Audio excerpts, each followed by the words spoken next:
It's been a long 2 weeks since there was news, positive or not, about the missing Malaysian flight MH370. 26 countries have been participating in the search and following a number of possible leads which have ended either inconclusive or have been dismissed because there was nothing there.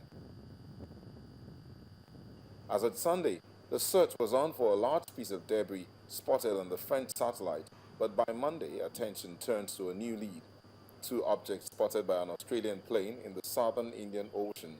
Has advised that objects have Australia's been Prime Minister Tony Abbott said it was not known whether the objects, one circular and grey or green and the other rectangular and orange, were from the missing plane. attempting to locate and recover these objects. The two objects, he said, were different from several white, square-shaped objects spotted earlier by Chinese military planes.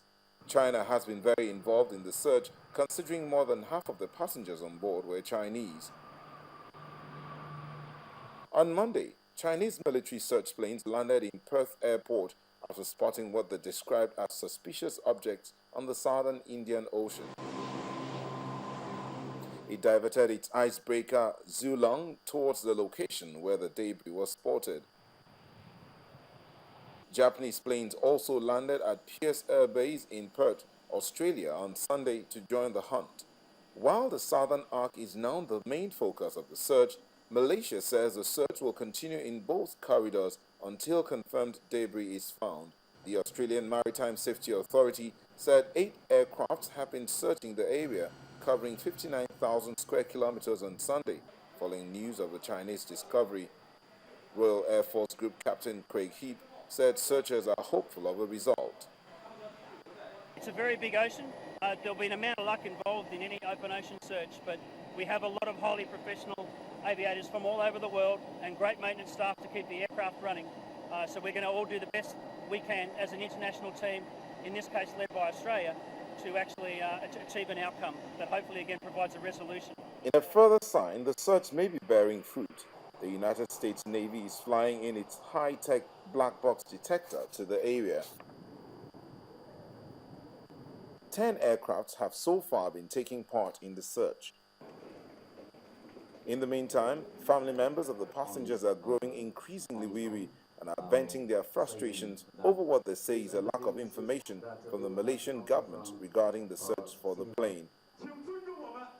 During one of the regular briefings for family members on Monday, Malaysian ambassador to China, Datuk Iskandar Sarudin, said that the family members' questions from Sunday were being reviewed by officials in Malaysia. All those questions raised yesterday, I said earlier, that has been brought to Malaysia by the high-level technical team. And all those questions is being reviewed now in Malaysia. As soon as we receive this information, then I will make available to you.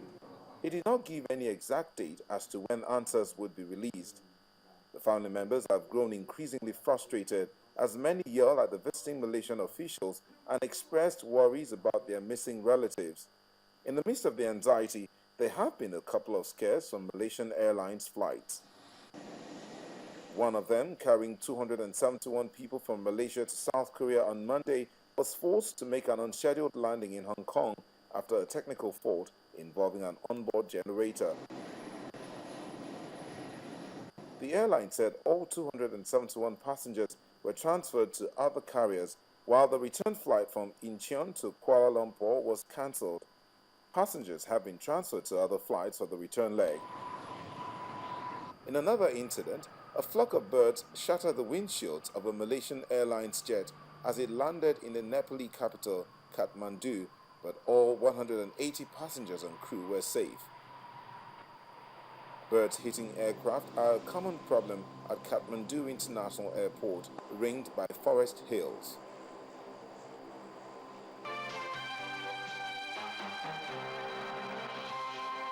Well, every minute and every hour is crucial in the search for the missing plane, especially the data recorder, which has a battery lifespan of about 30 days. Now, after the signals stop, finding a missing plane becomes far more difficult That was the case of Air France Flight 447, which crashed into the Atlantic in 2009. At least the plane's last known position was known, which helped authorities to direct the search team. But it took 5 days to locate the first bits of wreckage, and the black box was never heard. However, it was not until 2011, after an area with a 75-kilometer radius had been examined using sonar, that's short for sound navigation and ranging, that wreckage of the flight was discovered and recovered using both autonomous and remotely operated underwater robots. And with 26 countries involved in the search using the latest technological equipment for an extensive search such as this, there are still no answers on debris or where the plane is. This evening, I was briefed by representatives from the UK Air Accidents Investigation Branch, or AAIB. They informed me that Inmarsat, the UK company that provided the satellite data, which indicated the northern and southern corridors, has been performing further calculations on the data using a type of analysis never before used in an investigation of this sort. They have been able to shed more light on MH370's flight path.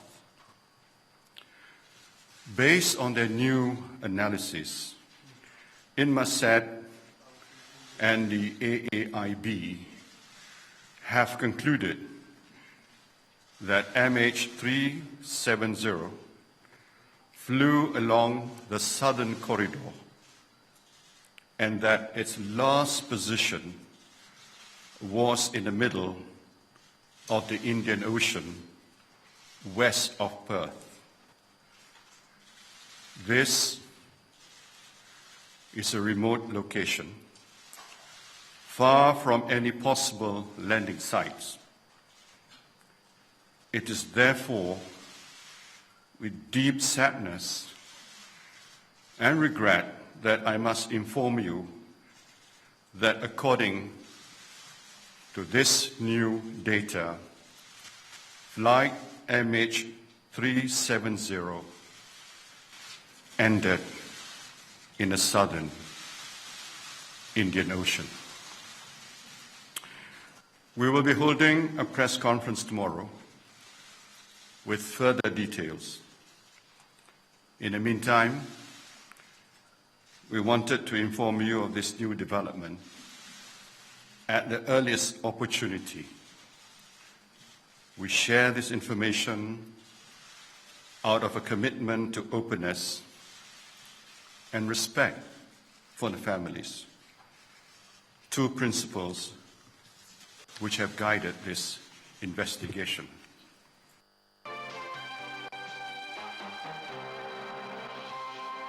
And that's Diplomatic Channel this week. Thanks for watching. You can leave us a comment on facebook.com/Diplomatic Channel or via Twitter @DiploChan. I am Amarachi Ubani. I'll see you next time.